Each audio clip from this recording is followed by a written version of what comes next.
台湾话热水瓶应该安怎讲？安怎下？电管内容是从教育部台湾闽南语常用词词典引用，释义热水瓶、保温瓶，一种日常用品，外壳通常以铁皮或塑料等做成，内装平胆。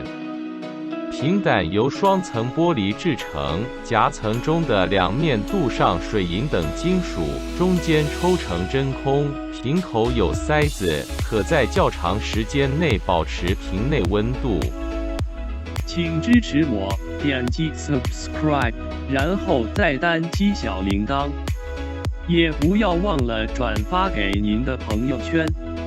谢谢，请点击下面观看同一系列的影片。